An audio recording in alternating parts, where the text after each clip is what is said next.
Okay, so welcome everyone. Welcome to our third Wisconsin Robotics seminar today. We are pleased to have Dr. Sylvain Calinon, who is a senior researcher at the IDIAP Research Institute in Switzerland and a lecturer at the École Polytechnique Fédérale de Lausanne. He leads the Robot and Learning and Interaction Group, which does fascinating research in robotics and learning from demonstration. He received numerous awards and is involved in a large number of collaborative projects. I've met Sylvain a few years ago at IROS, and I'm really excited to host him today for our seminar. So we'll be welcoming questions from the audience. So please post them in the YouTube chat, and we'll be asking them to our speaker after the presentation. And so without further ado, please welcome Dr. Sylvain Calinon. Thank you very much, Emmanuel, for the introduction, and thank you very much for the invitation. So I come from the IDIAP Research Institute, which is located in Switzerland. It's an institute specialized in machine learning and AI. We are celebrating this year our 30th anniversary, and these are the 14 research groups that we currently have. And I could start the Robot Learning and Interaction group 7 years ago. And for our group, the specialization is learning from demonstration. We would like to have user-friendly ways of teaching new skills to robots. And behind that, there are a lot of underlying challenges. First, there are different ways of acquiring the data by using either kinesthetic teaching, by using vision, or by using teleoperation. And then there are many correspondence problems or retargeting problems in the sense that a task that we have acquired in some setting needs to be regenerated with another setting. This setting can be a new robot, a new user, or new object. So there are various forms of mapping problems that we need to handle. Learning from demonstration is becoming more and more important because the cost of robots is reduced now. So it means that we can target industrial applications that we could not target a few years ago. Here it means applications where the robot is sharing the same workspace as the user. And it means that this platform needs also to be reprogrammed more easily because very likely they will serve different purpose. The products will have a shorter life cycle, and very likely there will be variants around the same product. So this requires reprogramming. Another range of robotic fields that require reprogramming are robots that are assisting us, so robots that are close to us, also robots that are parts of us in the sense of prosthetic devices. And finally, robots that are far away from us, but that need to be teleoperated by humans. And in all of these applications, we also have this correspondence problem and this generalization capability that we need to provide to the robot in order to have these robots being able to adapt to new situations, to new users, or to new environments. So with all of these challenges, it's very tempting to look at machine learning as a way to acquire skills in an easy way. The thing is that machine learning in many fields, we rely on a huge amount of data. And the main problem that we face in robotics is that we have many applications where these data are not available or not available yet. So we have many challenges where we need to rely on only few demonstrations or only few trials in order to have a robot learning new tasks. So we cannot feed the robot with a huge amount of data, and it's, I think, something that we should really consider as the first step to see what learning techniques we can use with our robots. So it means that we will need to introduce some prior knowledge or some structures to the problem in order to have these robots being able to learn from only few data. So my presentation will revolve around different kinds of structures that I would like to discuss today. Learning structures, combination structures, geometric structures, and finally data structures. So I will discuss varied forms of structures from high level to low level. So I will start with the orchestration of learning strategies. So here, if we think of machine learning, in many applications, the data are already here. We can split the data into training set, testing set. In our case, we are in a different setup. The data are not here yet, meaning that we can also try to find better way of acquiring data.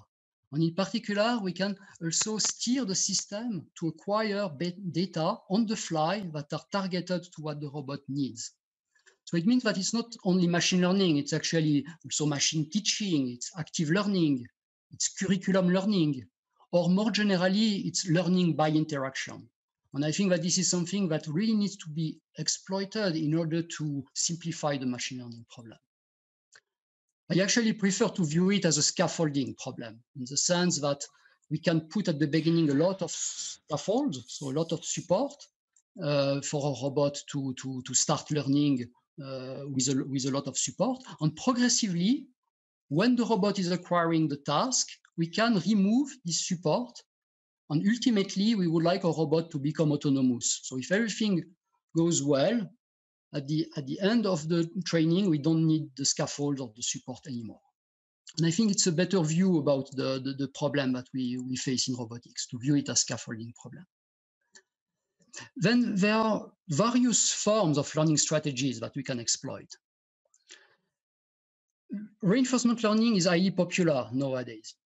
So my argument would be that if you are in the business of GPUs or cloud computing, maybe you are happy that you try to learn a task with only one learning modality. But my takeaway message is that we can likely combine multiple learning modalities in order to have a robot learn faster. And very likely, if we combine these multiple learning modalities, it means that each modality taken individually can maybe be more simple. So instead of trying to search for the perfect algorithm by using only one learning modality, I think it's better that we look more at the meta-learning problem and to find ways of orchestrating these different strategies to acquire skills. And these strategies are diverse. So even with only learning from demonstration, there are different ways of viewing the problem. When a robot is copying something, the robot can copy the low-level actions that it has observed, but it can also copy the high-level goals that it has understood from the demonstrations. So there are already with demonstrations various ways of treating this problem with goal emulation, with action level mimicking. And this should very likely be combined with a robot that also learns on its own. So having a robot that can use self-refinement techniques, it can be reinforcement learning, but it can also be other related techniques. And there are also various ways of exploiting the user being nearby the robot. The user is not only here to provide demonstrations, but the user can also change the setup or put the robot in a configuration so that the robot can learn faster. So there is also this aspect, this molding aspect or scaffolding aspect that the user can bring. Then there is one part, so this part is about the learning algorithms. There is another part related to the devices or to the interfaces that we use. So one part that is maybe more technical, but that I believe is also highly relevant when we want to transfer a task from the user to the robot. And there are obviously various ways, various devices that can be used. Maybe on one side, there are the teaching pendants, which would be the standard way of programming a robot in industry. On the other side, there are a lot of new devices, such as virtual reality devices that we can use, but that are in some situations a bit too cumbersome for the user if it's to be worn all day long. So here, what we try to do in the group is to find some kind of compromise between the two. And currently, the technology available that looks to us being the most promising for this kind of teaching application is to use augmented reality and augmented reality with smartphones.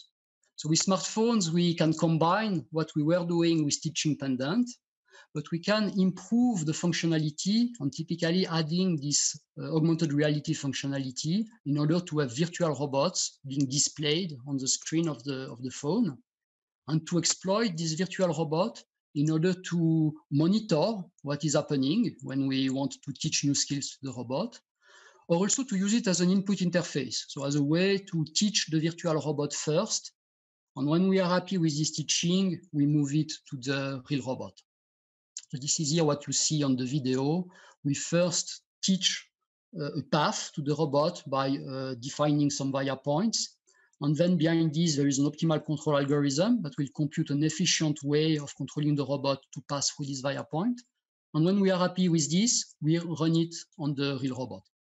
So we just validate with the virtual robot that the movement is correct, and we run it on the real robot that is superposed to the virtual robot.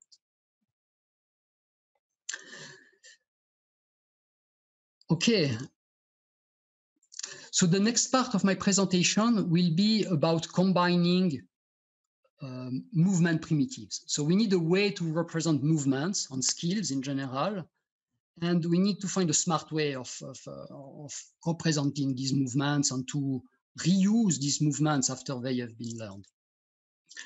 So here I will discuss this combination as a fusion problem. So before I introduce what I mean by fusion, I will take this toy problem of computing the intersection of these two segments. And first, I will show a stupid way to solve this problem. So this stupid way is that I can first represent each segment by its center. So why the center? Because the center is the most representative point. If I'm taking each segment individually and I want to shrink down the information to only a single point, then I would take the average, which is the center. Now, if I'm doing this, I have only the information about the centers of these two segments. So the only thing I can do, if I want to find a compromise, if I want to be on the two segments at the same time, then the only compromise I can find is to compute an average. So here, if I discarded this information, then statistically, my point would be this point in the middle, but obviously not the one that we would like. So now this looks absurd when you think of a segment crossing problem. But here, my point is that we are doing this very often in robotics. And very often we don't see that we are doing this, and we don't see it because very likely the problem is much more complicated.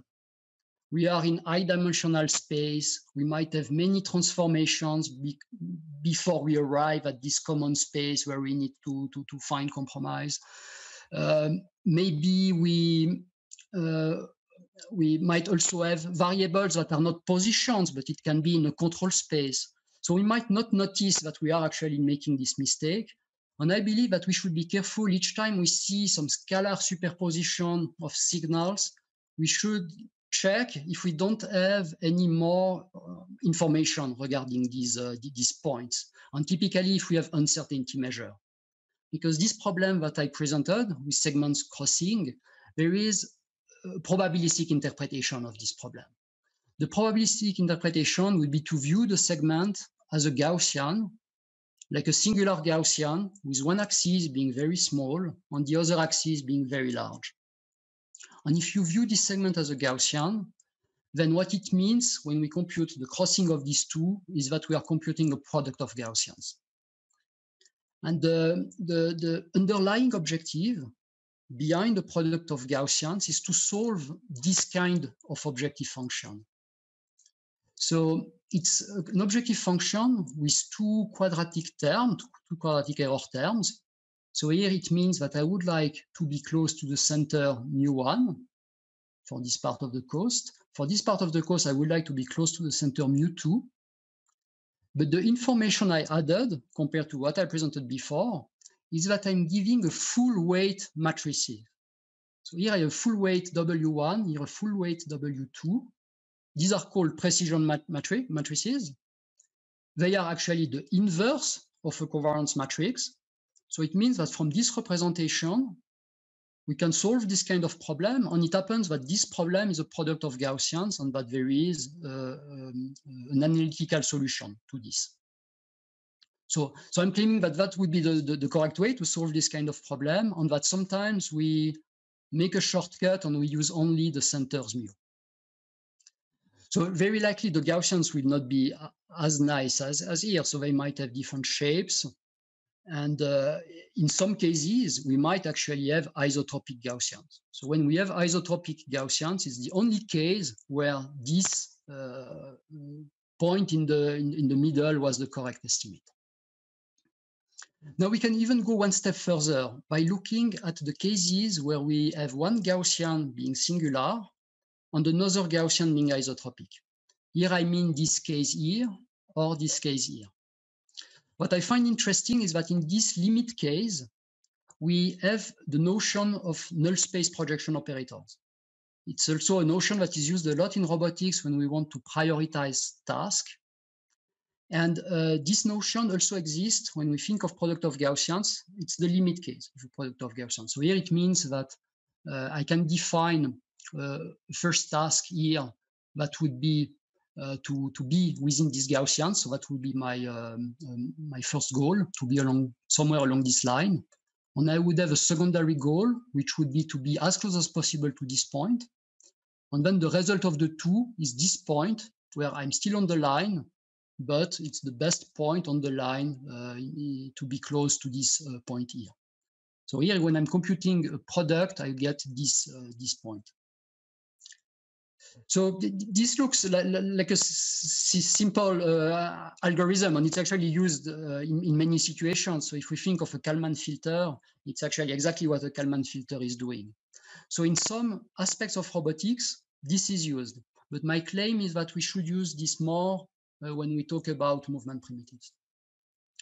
So here with the Kalman filter, the problem is typically that we have a model for the motion of this agent that will tell us where it's expecting the agent to be.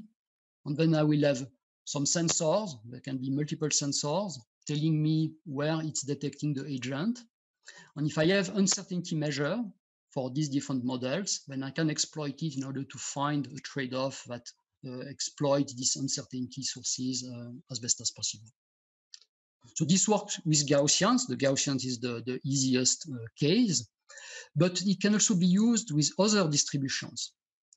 So when we have other distributions, we usually talk about a product of experts. And it's a very old notion that exists for a very long time, but that we can exploit, I think, in many robotics problems. So with product of experts, it means typically that we might have different controllers, and we want to combine these different controllers. And if we have uncertainty measure, there is a good way of combining this controller to produce a resulting controller that will satisfy the different tasks and that can exploit the variations that are allowed by these different controllers. So maybe as a more general remark, this kind of technique is also enabling to move from the principle of movement primitives to maybe a more generic principle of combination. And here the combination is not only about primitives of movements, but it can be primitives of controllers or primitives of behaviors in general. And we would like to combine these different behaviors in a way so that we can exploit the variation information. So in the next 5 slides, I will present recent work that we did in our group by exploiting these product of Gaussians. And I will show you that we can do that in various ways, either with control policies or with planning problems. I will also show how it can be moved to teleoperation and task prioritization. So that will be the next 5 slides in my presentations. So in this first slide, I want to show the connections with a popular approach used in robotics that is called dynamical movement primitives that consists of 2 parts. So the way I'm describing this system, like the essence of this system, is one feedback control law that we predefine as a spring damper system, which is state-based. So we define and predefine the stiffness of the spring, the damping parameter. And then we have another part that are forcing terms that are learned. And usually these forcing terms, either they are time-based or phase-based by adding a new variable that's representing the phase. And the way we superpose the two is a scalar term. And now from this basic model, what I want to highlight is that we can go one step further if we are considering instead a fusion problem. So here, instead of having a scalar weighted superposition of the signal, if we consider full weighting matrices, it means that we can get a more accurate notions about what we know and what we don't know. It's also allowing to combine controllers that would act a bit the same way as a spring that we have seen before, but generalizing this to other forms of controllers. Because in control theory, we have a lot of conservative policy that we would be happy to use. Some can be more complex than just a spring. And we might also want to learn what parameters to put for these feedback gains. So here, if we use, for example, linear quadratic regulators, we have an approach in order to define what kind of springs and damper we need for our control problem. Now, by using this fusion problem, it means that we can imitate what we have observed when we are in the regions where we know what to do. And because we also know the regions where we have no demonstrations, it means that in these regions, we would like to use the conservative policy. So the full weight matrix is a way to combine these different sources of information in a good way. And we tested that in different with different control approaches that are either in joint angle space, in force space, or even in pixel space. Now, the approach can also be used in a planning context. In a planning context, the most basic model would be linear quadratic tracking that we can find in optimal control. That is often described as an objective function with two terms. One term trying to minimize the distance between the target on our system. The target can be a path, a full path, or via points. And at the same time, we would like to use low control commands to do this. So here we have also this kind of trade-off that we need to find, like we want to track efficiently, but we don't want to use too high control commands to do that.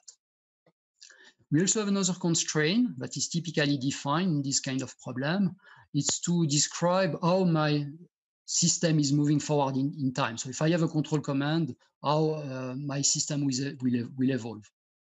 So with linear quadratic tracking, that's the most simple form where we have quadratic terms for the cost function on a linear system to describe the evolution of the system.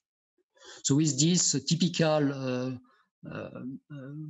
toy problem is to reach a target at the end of a movement.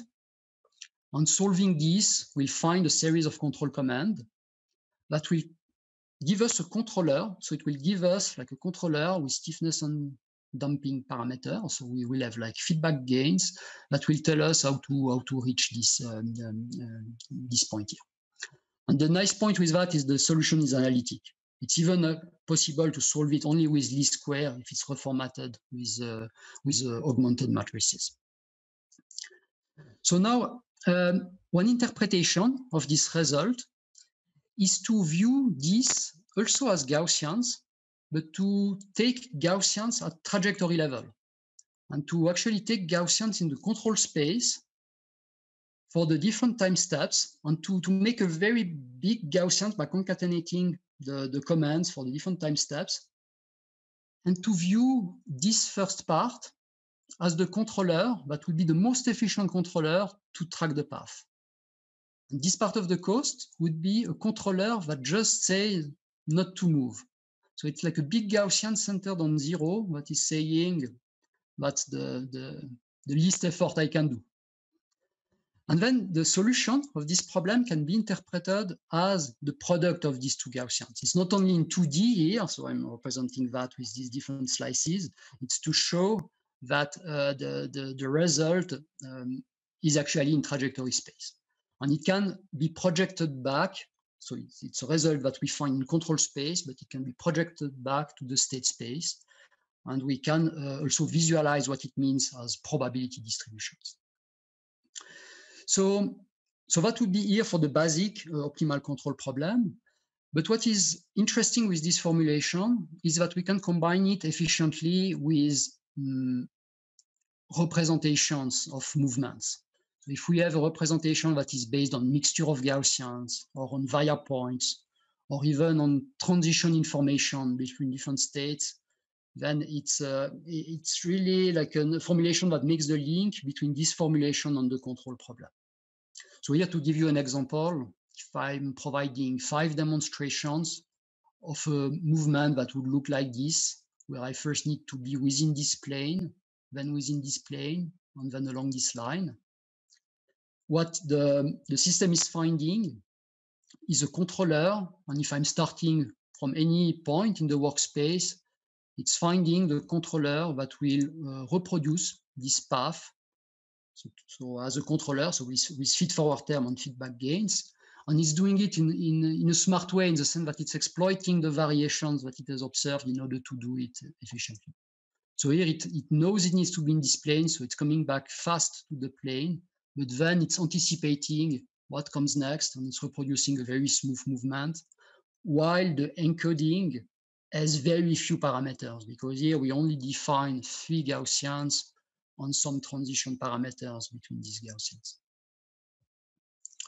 So the result here is not only a single path, it's a distribution of trajectories that can fulfill this task. And they are generated from a minimal intervention principle. So that's for the linear case. So that's valid for, let's say, a movement that you describe in a Cartesian coordinate system. But now if you want to treat it in joint angle space while having objectives in Cartesian space, we can still employ some of these techniques, but this time it's more local that you do it. Instead of having a global solution, it's possible to have this interpretation, but at a local level. And this is what we are currently investigating in the MEMO project, with techniques that are related to differential dynamic programming, iterative LQR, or model predictive control. Okay, then one way then to combine planning and control techniques is to re-employ this fusion strategy, but this time with one part of the movement that has been trained offline, and another part that is acting as reactive policy. So here we can combine a bit of both worlds. We can have anticipation with the offline planning phase, but fast reaction to perturbations. And this is what we demonstrated in this work by having several options to fulfill a task being demonstrated to the robot, and then having the robot employing these multiple modes online in order to find what is the best way to solve a task. So the robot can then switch between one mode or another while employing the variation for each single mode. Now, one way also to exploit planning technique is to consider multiple coordinate systems. So what I presented with this objective function and with via points that the system needs to track, we can also extend it to multiple objects. So to have via points expressed in different coordinate systems. And this is something that we have been investigating in this iDress project by enabling the robot to reach for a shoe, and by considering its own coordinate system together with the coordinate system of the shoe in order to better adapt to new situations. So it's what you see in this animation, where the product is this yellow distribution that will appear soon, and that is representing the trade-off between the blue distribution and the red distribution. So this notion of having movements attached to objects is, I believe, highly relevant with what we want to do with robots, because our robots will very often act in the environment by grasping objects, by manipulating objects, tools, and it's more efficient if we find a way to combine different coordinate systems to do this. So we had the chance to exploit these techniques within this big European project called DexRov that was about teleoperating a bimanual robot that is an underwater robot, and the robot needs to do some manipulation task underwater. And in this project, we had a teleoperator that is in a teleoperation center in a simulated environment. So the teleoperator is in a virtual environment. And on the other side, we have the robot very far away, and we have high delays for the transmission. So here, the way we solved the problem was to have this task parameterized model where we have the movement being associated to the object. Because when you do this, what it means is that locally, if the robot can detect that there is a change of position of the object, it doesn't need to send back the information to the user. It can actually only locally cope with this perturbation, and the user is actually not aware that there is this perturbation. To give you another example, I have one here on the right that is a typical example that we can find in many manipulation tasks. It's when we want to use a tool like a driller here. And if we know that we should use the driller in a perpendicular way when we are drilling, what it means is that locally, we can have a controller that will automatically adjust the angle of the drill in order to always keep this perpendicular aspect. And here the user doesn't need to be aware about this because we can have this correction acting at a local manner. So we have been testing different ways of doing this with sometimes very simple strategies, sometimes with more elaborated strategies, sometimes in a locally linear manner, sometimes in a more global manner. And one of the recent work we have been doing was about testing the notion of diffeomorphism to have a mapping between the teleoperator and the robot. And this mapping can be used in various contexts. So it can also be that we have the teleoperator in a simulated environment, and we would like to transfer the operation in a real robot setup that can be maybe far away. And we might have the object differing in the simulated environment or the real environment, and we need to find a way to handle these different mappings. So here it's what you see here as illustrated here. The goal of diffeomorphism is that we can have bilateral teleoperation happening, which is very useful in the context of controlling a robot that is far away or that is close by, because we can also get feedback about the forces that the other robot is exerting in the environment. So it's what we tested in this experiment. Here, we don't say actually which robot is master, which robot is slave. The two are coupled all together. And one robot is affected by the diffeomorphic mapping in order to comply with its own environment. So here, the position of the valves differ from one side and the other. The robot also don't necessarily need to be different robots. If you think of kinesthetic teaching, it's a user grabbing the arm of the robot and moving the robot in space. And in standard kinesthetic teaching, what the robot is doing is to compensate the effect of gravity. So that's already shared control. The robot is doing one part of the task. It's compensating for the effect of gravity. And the user is doing the other part of the task. That can be to provide demonstrations, for example. Now, this principle can be extended if we think of control primitives. It can be extended to various forms of control behaviors that can be trained or that can be part of a dictionary. And these controllers can be viewed as some kind of virtual fixtures that is helping the user, to achieve the task.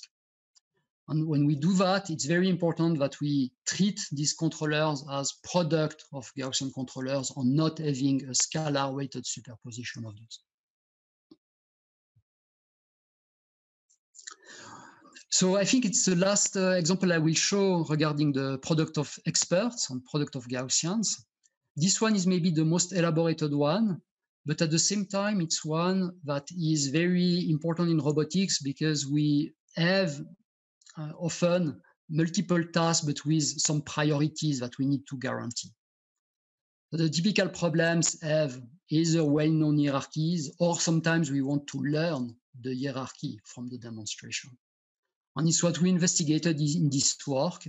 We wanted to see if this framework could be used to learn not only the different tasks that are composing a skill, but also their priorities. This animation is illustrating what I mean by this. Here, if you observe that, and if you see this person with the object being far away, if you look only at the distance between the hand and the object, the distance is quite big. So if you only monitor this variable, you might not understand what the person tries to do. But now if you know that this person is also trying to self-balance, so if you know that there is gravity and that the user cannot just dive toward the ball, if you know that, then if you see someone with the arm extended, you understand that it's actually the most efficient way to reduce the error between your arm and the ball by knowing that this grabbing task is only the second level of probability. So that's what we did in this experiment with a very similar task where we have one robot that needs to understand that a bottle needs to be kept horizontal, and that's the main priority.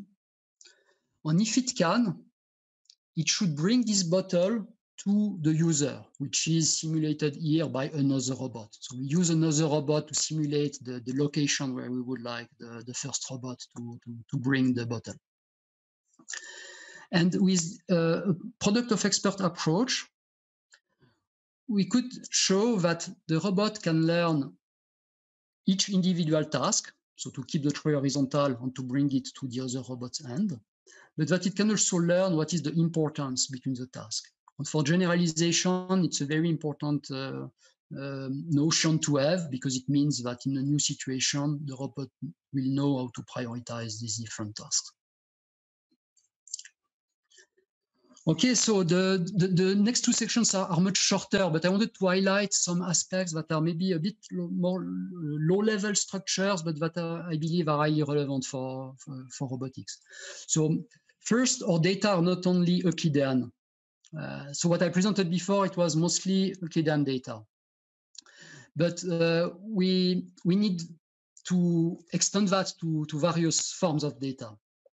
So here, Riemannian geometry can be a tool that is very helpful to do this, because it can allow us to treat orientation data in the same way as we would treat covariance matrices, manipulability ellipsoid, stiffness, inertia, or even graphs, networks, trees, or subspaces. So it means that it's a tool that will be very much the same, even if we treat this wide range, this diverse range of data. And the underlying idea is quite simple. So Riemannian geometry has a lot of techniques associated to it, but with only one or two, we can already do quite a lot in robotics. So the first notion that we need is the notion of tangent space, which is that locally, if I have a point on a manifold, I can define a tangent space that will be an Euclidean space that will represent my point in this Euclidean space. And in this tangent space, if I'm defining a vector, like a shooting vector, I will have a corresponding path on my manifold. So this path will be what is called a geodesic. On my point on my manifold here, I can compute it easily with some mapping function that are analytically defined for the manifolds I presented before, that are like exponential map on logarithmic map. So it's a bit the same notion as plus minus, but for not only for Euclidean space, but for manifolds. It's also what we find in the problem of representing a path that would be on a sphere within a map. So with only this exponential mapping, logarithmic mapping, we can already do quite a lot. We can extend mixture of Gaussians to Riemannian manifolds, to rigid body motions, orientations, or even more complicated structures. So for interpolation or for clustering with mixture of Gaussians. Now, if we want to do regression and control, we need a second tool in Riemannian geometry. And we need this tool because of the following. When we are moving along a geodesic, and if we look at the tangent space along this geodesic, what happens is that we have some rotation that is represented here with this sphere. So we have this plane in this case that is turning together with the geodesic. So it means that if I would define a vector at one of the points of the manifold, the problem I will have is that this vector will also turn while following the geodesic. It's something that we don't have in Euclidean space, because in Euclidean space, if I'm defining a vector, I can reapply it to any other point. So here we have to correct this rotation. And it happens that it's a very simple operation to correct this rotation for the manifolds I presented. It's called parallel transport, and it's an operation that is linear in some cases, and that will correct this, so that I can reuse a vector that I computed somewhere on the manifold to another place on the manifold. And if we have this notion, then we can start treating control problem and regression problem in a more formal way. And here I just wanted to highlight this work where we explored how this could be used to transfer manipulability. So the notion of manipulability can be represented as an ellipsoid. And the idea of this work is that if I'm observing a set of manipulability ellipsoid from user demonstrations, then I can use this object as a way to transfer the task to my robot by not only reproducing the movement, but by reproducing these manipulability ellipsoids that are representing what kind of configuration we need with our body to do the task efficiently, either for force or for position. So it's a descriptor that is very helpful for robot manipulation tasks. Now, the last structure that I would like to describe, it's even more recent work in our group. It's related to tensor methods. So I'm not sure if you are familiar with tensor methods, but when we give the term tensor, we often think of deep learning techniques. But tensor methods is a field that is studying problems that are not related to networks necessarily, but that are more related to singular value decomposition problems. So a singular value decomposition problem, or a PCA, or all of the related techniques, it starts from data that are organized in vectors or matrices, depending if I'm taking a single data point or a collection of data points. And the goal is to factorize this, to reduce to find a representation of this that will keep the essence of this data or these matrices. So it's something very useful that we use in many algorithms. Usually we don't use it alone, but it's part of other algorithms. And the examples are very varied. So what tensor methods is trying to do is to do the same, but with higher order arrays. So if I have data that are stored with more dimensions in a higher order array, how to decompose this higher order array by using similar mechanisms as SVD. And for us in robotics, it can be either that we have arrays of sensors, either multidimensional channels. It can also be that we want to encode movement with some time window that is moving together with the signal. It can be that we have multiple coordinate systems, as I presented before. Or it can also be various forms of basis functions in general. So movement primitives is one form of basis functions. But we have a lot of data looking like this. And the field of tensor methods is proposing different ways of decomposing this data. And some ways are computationally very interesting. And it's like one line of research that we investigate currently. And one of the first work we have in this direction is to exploit this factorization technique in order to treat the ergodic control problem. So ergodic control, I don't have much time to introduce ergodic control, but the idea of ergodic control is that we give a distribution that we would like the robot to track. In standard problem, we give only a point. Here we give a distribution, and we would like our robot to move within this distribution. And the way to compute this, it requires some expansion of basis function. In this case, it's Fourier series expansion.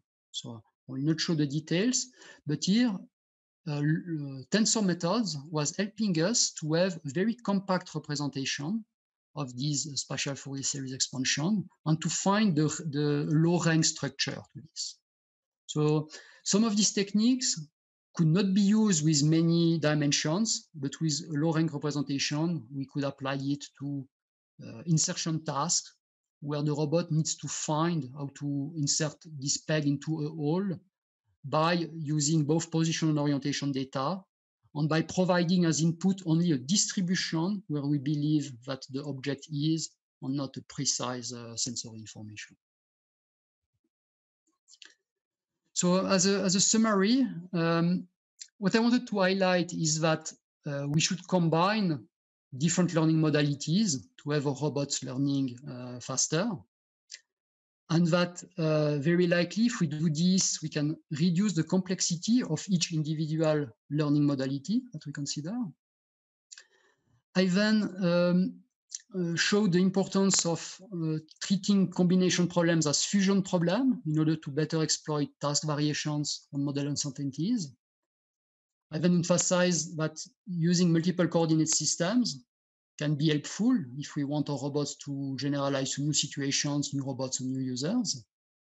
And finally, I presented two different kinds of structures that are, I believe, is helpful in these applications regarding differential geometry and tensor methods.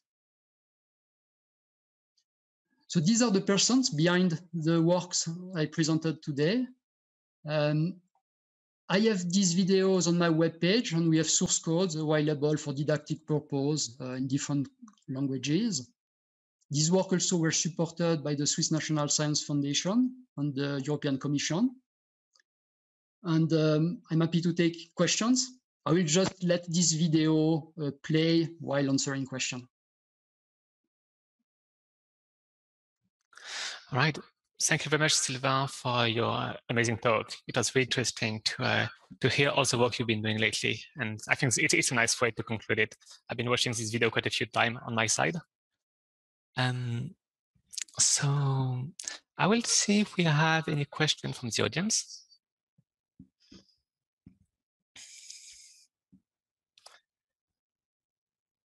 So maybe like while we're waiting for questions, one that came earlier was in one of your early slides, you had this AR system. Like one of the big change of AR is you only have 2D control and you need to get a 6D position from just like moving around. Would you be able to tell us a bit how you solve this issue?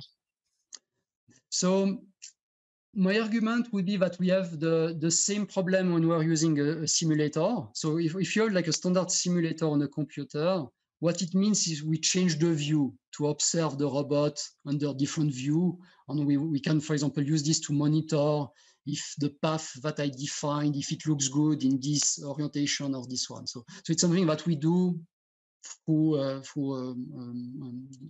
software, through simulation software. Now, if we do that with augmented reality, the advantage is that we physically turn around the robot, and it's much more intuitive. Instead of using the mouse to do it, here we have this device that is like some kind of virtual window that we move around. And when I want to change the angle of view, it's very intuitive to change it, and also to move closer or further away.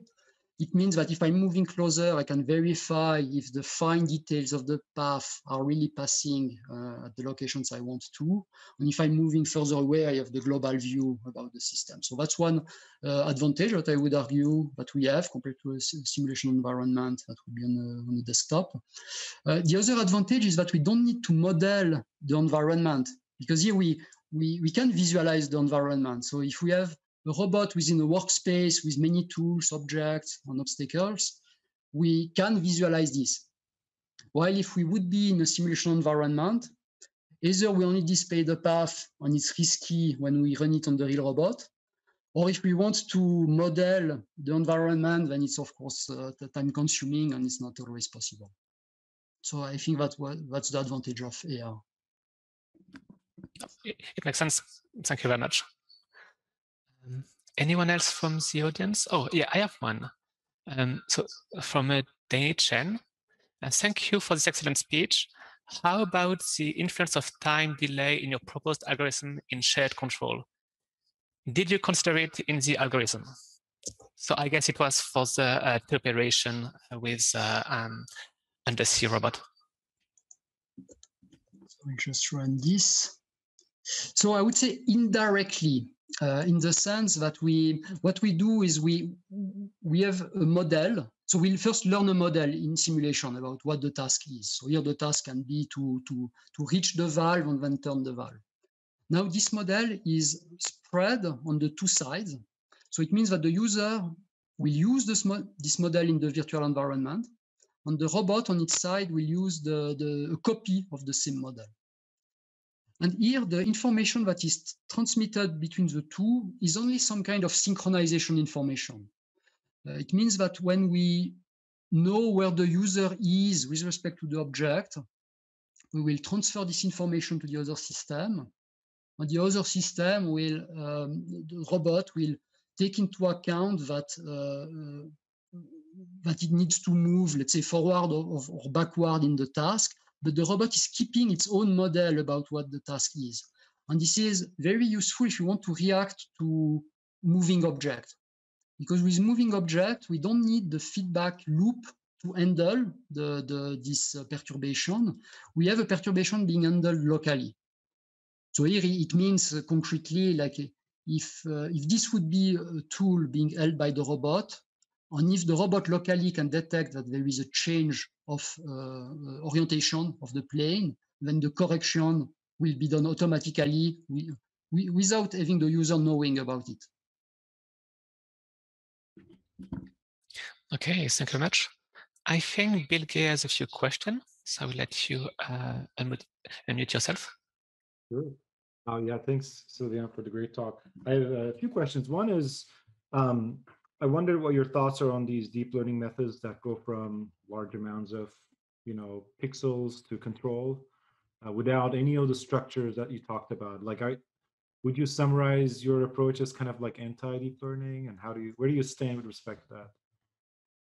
So you have the impression that for the perception aspect, it's very likely that we want to use deep learning because it's definitely the most efficient way to treat this part of the problem.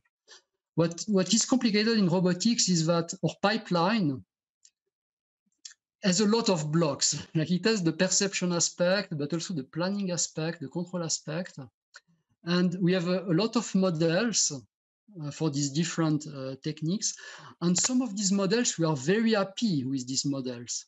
So it means that if we treat the problem a bit too much end-to-end, then it means that we cannot exploit these models. So in some way, like, we could say that if I'm making a connection with vision, I could say that our SIFT features for some of these tools are actually extremely good, and we don't want to discard those. So the challenge after is to see, can we still have the end-to-end pipeline while having some guarantee, for example, for the planning and control aspect, and also having ways to exploit the variations and uncertainty. So yeah, that's, I would say there is not a single way to solve this. So in our work, we look at, I would say, like, everything that we can do without necessarily using deep learning, and being very cautious for the control aspect about the use of deep learning strategies. Yeah, great. The next question I had was, you talked about these different ways of going about, planning in joint space and with force information, and you had another one that was called pixel space. What does that refer to? I don't think I've heard of it being referred to that way.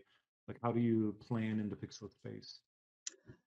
So here, what it means is that we have learned the mapping between the location on the image, and we have a mapping that has been trained between this subspace and the robot space.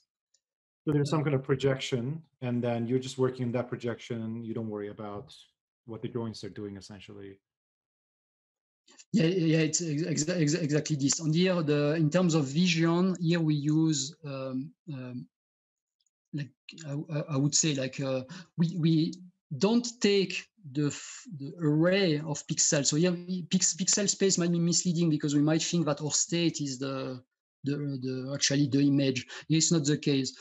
We have image processing that is extracting what are the shape of the object. So we predefine the features that we want to track. So it can be related to some points of interest on the object, or simply the center of mass of the object. And here, what the system is trying to do is to have a controller working in this subspace. So it means if it knows the target is here, and if it's here, the controller will first be in this subspace, and it will be later transformed into the robot space. Okay, great. Yeah, I can ask many more questions, but I'm going to ask one more and then I'll stop there, which is I was interested to see where the demonstrator was demonstrating on the Spox of opening the screws and stuff like that, and the robot was opening a different box that had a different configuration. I wonder if, like, to what extent, you know, the robot doesn't know what those things do. It's kind of replicating the actual motions, but I'm curious about how much of the semantics of the task you can actually capture. Something that looked like a lockbox. You had big screws on them. Yeah, I think it's something that I didn't really presented in my talk, but I believe it's highly relevant that we also find the good way of bridging what is the representation aspect in continuous space, I would say. So it can be control space, but it could be maybe more abstract, for example, in the form of an objective function, but to also have the symbolic representation associated to it.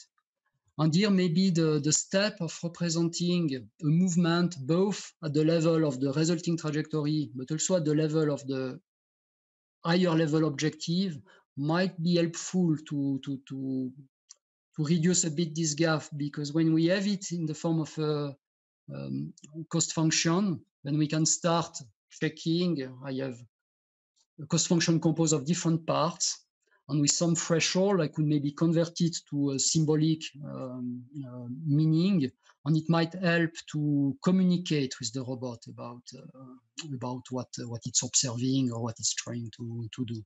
So I also believe that it's that it's an important aspect to consider. Thank you. Okay, thank you very much, Bilge, for your question. And I would like to thank Sylvain one more time. It's now 1 p.m., so we'll turn off the stream. Thank you very much, and I'll see you again next month. Thank you very much.